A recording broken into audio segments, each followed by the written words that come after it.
Oh, sorry about that.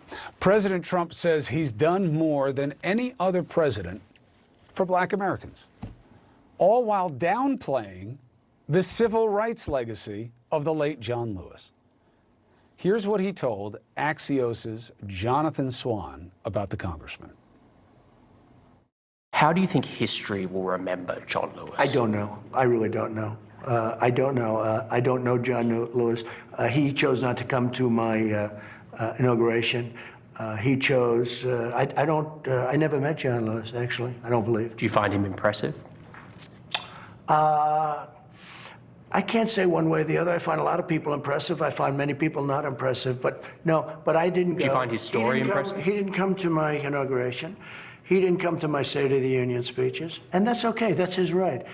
And again, nobody has done more for Black Americans than I have. I understand. He should have come. But I think he made a big mistake. But taking your relationship with him out of it, do you find his story impressive, what he's done for this country? He was a person that devoted a lot of energy and a lot of heart to civil rights, but there were many others also. Let's bring in Angela Rye. It's good to have you on Primetime. Likewise, thanks to be here, Chris. What do you hear in his words, not so much about John Lewis, but the significance? Well, I hear someone who doesn't know about John Lewis. I hear someone who has not done any research, has no education about John Lewis's tremendous contribution to civil rights and beyond. After John Lewis crossed the Edmund Pettus Bridge, he stepped into a robust and lifelong career in legislative advocacy and public service, something that Donald Trump can certainly learn from. I'm sure it is convenient for him to erase the legacy of John Lewis because that would mean that he would have to acknowledge the ways in which Republicans have engaged in voter suppression, and he's benefited from it, right? It would mean that he would have to acknowledge the fact that even though H.R. 1 and H.R. 4 were passed in the House this year, that the Senate has been negligent in taking up either legislative measure that would make elections fair and safe in this country. So it is not in Donald Trump's interest to acknowledge the lifelong legacy and history of John Lewis. And I also think it's significantly unfortunate, given the fact that we just lost this giant of a man, and Donald Trump is stuck on whether or not somebody attended his inauguration 4 years ago. By the way, we can both imagine him saying the same thing about Dr. King if he were alive during Trump's era. That if Dr. King said something about Trump that Trump didn't like, he wouldn't care what he was about. He'd say, this guy's meaningless. That's who he is. If you're good to him, you're good. If you're bad to him, you're bad. There is no other context. We're just not used to that in someone who's a leader of the free world. That's why he can say, Civil Rights Act, Angela, how'd that work out? I did more with bail reform than that. And, you know, Chris, I think that the trouble here is the one thing I appreciate the fact is we know where Donald Trump stands, and that's nowhere. Unfortunately, with some of the Republicans, they have paid a lot of lip service since Congressman Lewis's death. They've talked about how much of a hero he was, but if he was so much of a hero to them and a leader to them, they should be following suit and ensuring these same voter protections. Donald Trump can create whatever revisionist history he wants to about the legacy and all that he thinks he's done for Black people, but the facts are not on his side. So it's up to an incumbent upon the American public to educate ourselves about the truth of what is coming out of his mouth, and it's not much.